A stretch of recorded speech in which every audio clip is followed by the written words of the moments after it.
সুপ্রিয় দর্শক বন্ধুরা, আশা করছি সকলে ভালো আছো। নতুন একটা রেসিপির সঙ্গে সকলকে জানাচ্ছি আমার চ্যানেলে ওয়েলকাম।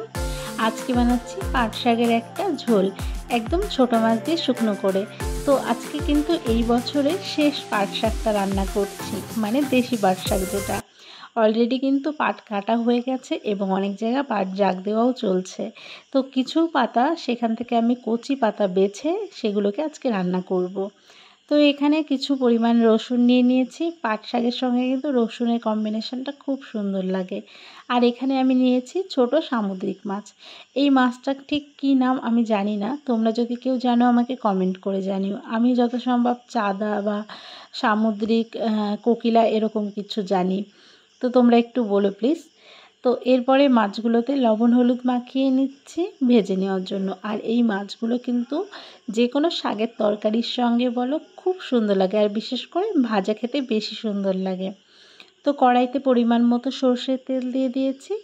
এরপরে কিন্তু তেলটা ভালো করে গরম করে নেব।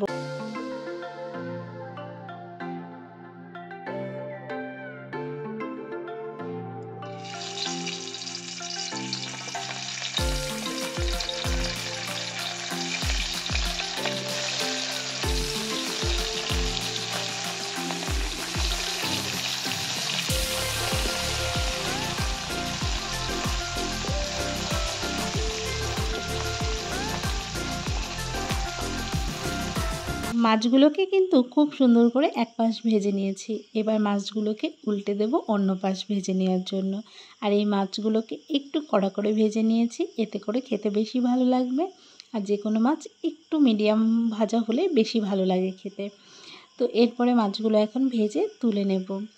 তো আজকে রান্নাটা করব কিন্তু রাঁধুনি ফোড়ন দিয়ে। যে কোনো শাক পাতার তরকারি কিন্তু রাঁধুনি দিলে বেশি ভালো লাগে। এরপরে দিয়ে দেব মানে মাঝখান থেকে টুকরো করে নেওয়া রসুনগুলো। প্রত্যেকটা রসুনের কিন্তু মাঝখান থেকে একটা করে ফালি করা আছে। এরপরে দিলাম চিড়ে রাখা কয়েকটা কাঁচা লঙ্কা। লঙ্কার পরিমাণটা একটু কমই দিলাম, যদি প্রয়োজন হয় পরে আবার দেব। এরপরে কিন্তু ভালো করে রসুনটা একটু ভেজে নেব।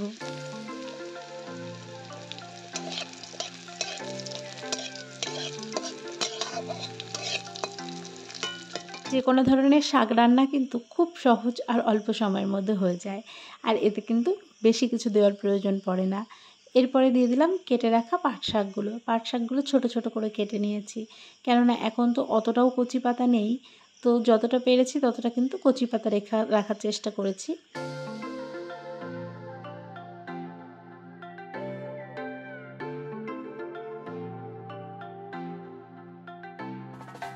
এবার কিন্তু আমি একটু ঢাকা দিয়ে পাট শাকটা রান্না করে নেব কিছুক্ষণের জন্য। যেহেতু পাট শাকটা গলতে একটু সময় লাগবে, তার জন্য কিন্তু আমি ঢেকে ঢেকেই রান্নাটা করে নেব।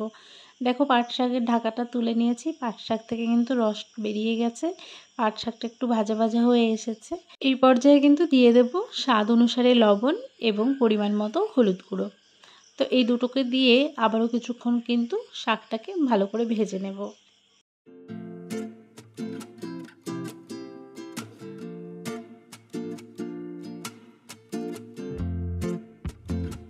অনেকক্ষণ ধরেই কিন্তু শাকটাকে ভালো করে ভেজে নিয়েছি। এবার কিন্তু শাকে ঝোলের জন্য পরিমাণ মতো জল ব্যবহার করব। শাকটা সেদ্ধ হতে একটু সময় লাগবে, তার জন্য জলটা একটু বেশি দিলাম। তো জলটা দিয়ে এখন আমি ঢাকা দিয়ে দিয়ে শাকটা আবার রান্না করে নেব, যতক্ষণ না শাকটা সেদ্ধ হয়ে যাচ্ছে ভালোভাবে ততক্ষণ। পর্যায়ে কিন্তু ভেজে রাখা মাছগুলো দিয়ে দেবো। শাকটা আমার অর্ধেকটা সেদ্ধ হয়ে গেছে, এবার মাছের সঙ্গে বাকি অর্ধেকটাও সেদ্ধ হয়ে যাবে। তো এইভাবে ধীরে ধীরে রান্নাটা করে নেব। তোমরা কে কেমনভাবে পাট শাক রান্না করো সেটা কমেন্ট করে জানিও। আর এইভাবে কি কখনো রান্না করেছো সেটাও কমেন্টে জানিও। এরপরে কিন্তু আমি আরেকটু কাঁচা লঙ্কা দিয়ে দিলাম। ঝালটা একটু কম মনে হচ্ছিলো, তার জন্য আর 2-3টে কাঁচা লঙ্কা দিয়ে দিলাম।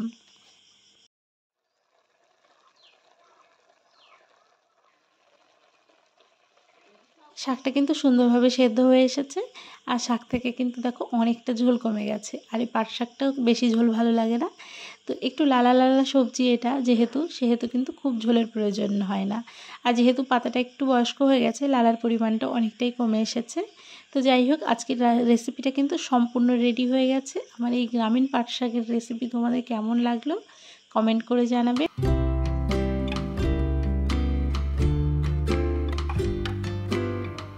তো আজকের মতো এই রেসিপিটা নিয়ে এখানেই বিদায় নিচ্ছি। দেখা হবে তোমাদের সঙ্গে পরবর্তী রেসিপিতে।